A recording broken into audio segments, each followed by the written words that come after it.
Petani adalah penolong negeri. Akan tetapi, hari ini kita menyaksikan negara dan pemerintah abai terhadap nasib petani dan nelayan kita. Rumah tangga petani gurem berjumlah hampir 3 juta.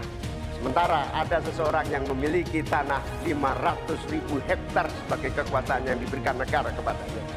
Food estate terbukti mengabaikan petani kita, meninggalkan masyarakat adat kita, menghasilkan konflik agraria, dan bahkan merusak lingkungan kita.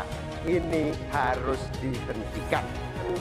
Krisis iklim harus dimulai dengan etika. Bahwa kebijakan nasional harus berpijak kepada yang namanya keadilan. Keadilan iklim, keadilan ekologi, keadilan antar generasi.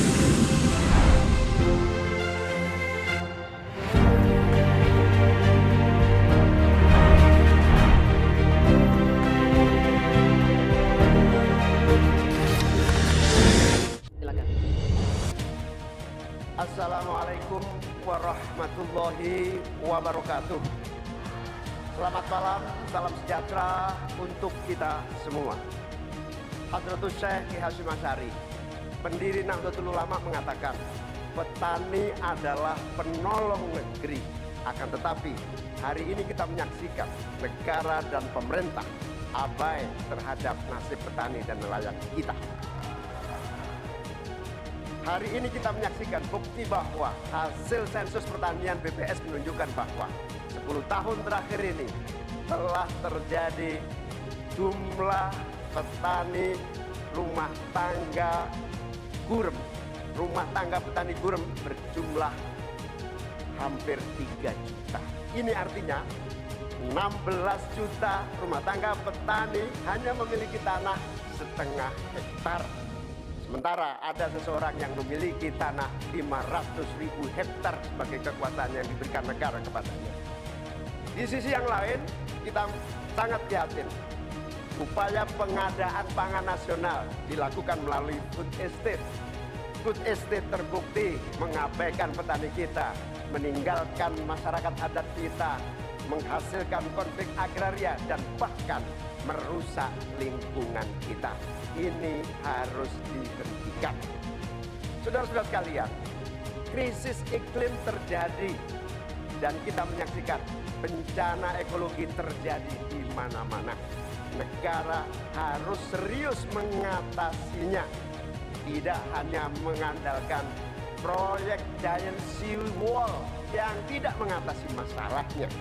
Kita harus sadar bahwa krisis iklim, kenyataan krisis iklim harus dimulai dengan etika. Sekali lagi, etika. Etika lingkungan. Etika lingkungan ini intinya adalah keseimbangan antara manusia dan alam. Tidak menang-menangan, seimbang manusia dan alam. Akan tetapi kita menyaksikan bahwa kita tidak seimbang di dalam melaksanakan pembangunan kita. Kita melihat ada yang namanya krisis iklim tidak diatasi dengan serius. Bahkan kita ditunjukkan anggaran mengatasi krisis iklim jauh di bawah anggaran sektor-sektor lainnya. Hadirin saudara sekalian setanah air yang saya cintai. Dengan kesadaran ini, maka kita harus kembali bahwa pembangunan nasional, bahwa kebijakan nasional harus berpijak kepada yang namanya keadilan. Keadilan iklim, keadilan ekologi, keadilan antar generasi, keadilan agraria, dan tentu keadilan sosial. Saudara-saudara sekalian, rakyat harus dilibatkan. Rakyat tidak boleh ditinggal karena pemilik negeri ini rakyat. Pemerintah hanyalah pelaksana dari pemilik negeri ini. Oleh karena itu, desa harus menjadi titik tumpu pembangunan. Petani, nelayan, peternak, masyarakat adat harus menjadi bagian utama dari program pengadaan pangan nasional.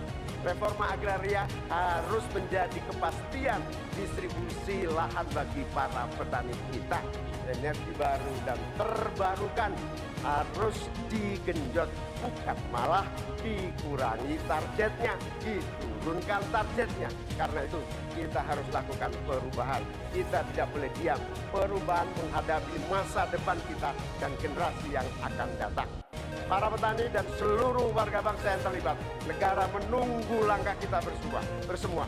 Kita semua harus menghadirkan perubahan untuk Indonesia yang lebih baik.